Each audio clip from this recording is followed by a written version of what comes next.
এখনকার যে পরিস্থিতি এটি শুধুমাত্র লেবাননও যেমন ছড়িয়েছে, যে কোনো মুহূর্তে আসলে ইসরায়েল থেকে শুরু করে ইসরায়েল যুক্তরাষ্ট্র আসলে তারা যে ধরনের আসলে ছক করছে, তাতে মধ্যপ্রাচ্যের অন্য অংশগুলোতেও আসলে যে কোনো মুহূর্তে সংখ্যাটা আরও বড় আকারে ছড়িয়ে পড়তে পারে। আপনি জানেন যুক্তরাজ্য, ইউরোপীয় দেশগুলো কিন্তু তারা যুক্তরাষ্ট্র এবং ইরানের পাশে থাকার কথা জানিয়েছে, বিশেষ করে পারস্য উপসাগরীয় দেশগুলোর পাশে দাঁড়ানোর তারা কথা বলেছে। সেক্ষেত্রে পাশে কীভাবে দাঁড়াবে? তারা নিশ্চয়ই ইরানের উপর সেই ঘাঁটিগুলো থেকে ব্যবহার করে তারা হামলা চালাবে এবং সেক্ষেত্রে কিন্তু সংঘর্ষ আরও বেড়ে যাওয়ার শঙ্কা রয়েছে।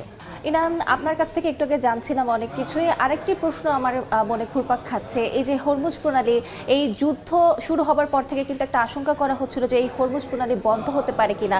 যদিও ইরানের পক্ষ থেকে আব্বাস আরাকচি তিনি কিন্তু বলেছেন যে আসলে এই হরমুজ প্রণালী তাদের বন্ধ করার কোনো ইচ্ছা এখন নেই। কিন্তু আপনি জানেন যে এর মধ্যে কিন্তু হরমুজ প্রণালী বন্ধ করা হয়েছিল এমন ঘোষণা এসেছিল, পরবর্তীতে ইরান জানিয়েছে তারা আসলে বন্ধ করেনি।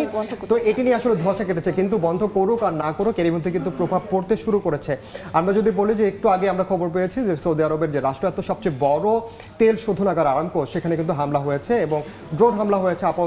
আপাতপক্ষে মনে হচ্ছে, যদিও ইরানের সৌদি আরবের পক্ষ থেকে এখন পর্যন্ত এটি নিশ্চিত হয় নাই, কিন্তু আমরা কিন্তু ভিডিও ফুটেজ দেখেছি এবং যে কারণে তারা তেল শোধনাগারটি আপাতত বন্ধ করে দিয়েছে। আপনি জানেন যে এটি আসলে খুবই গুরুত্বপূর্ণ একটি শোধনাগার, কারণ বিশ্বের যে তেল উৎপাদন প্রক্রিয়া ব্যবস্থা সেটি কিন্তু অনেকাংশে সৌদি আরবের এই আরামকোর উপর আসলে নির্ভর করে। আমরা একটু তথ্যগুলো দেখতে চাই যে আসলে সৌদি আরামকো কেন এত বেশি গুরুত্বপূর্ণ যে তেল শোধনাগারটি। আমরা যদি দেখি যে একে তো এটি আসলে সৌদি আরবের সবচেয়ে বৃহত্তম এবং রেভিনিউর দিক থেকে যদি বলি, অর্থাৎ রাজস্ব আয়ের দিক থেকে পুরো বিশ্বের কিন্তু চতুর্থতম এই আরামকো সৌদি যে তেল শোধনাগারটি রয়েছে, এবং সৌদি আরবের তো অবশ্যই বিশ্বের বৃহত্তম অপরিশোধিত তেল উৎপাদনকারী প্রতিষ্ঠান এই আরামকো, এবং বিপুল মজুদ ভান্ডার রয়েছে এখানে, বিশেষ করে হাইড্রোকার্বনের যে মজুদ। কারণ আপনি জানেন যে এই হাইড্রোকার্বনের মজুদের উপরেই কিন্তু তেলের যেই আসলে মজুদ, অপরিশোধিত তেল, সেটি আসলে নির্ভর করে তাদের কাছে কতটুকু আসলে তেলের মজুদ রয়েছে, আর এটি রয়েছে আরামকোর কাছে। তার মানে স্বাভাবিকভাবেই বৈশ্বিক অর্থনীতি ও দামের নিয়ন্ত্রকও কিন্তু তারা। কারণ আপনি জানেন যে তেল উৎপাদনকারী যেসব দেশ রয়েছে ওপেক এবং ওপেক প্লাস,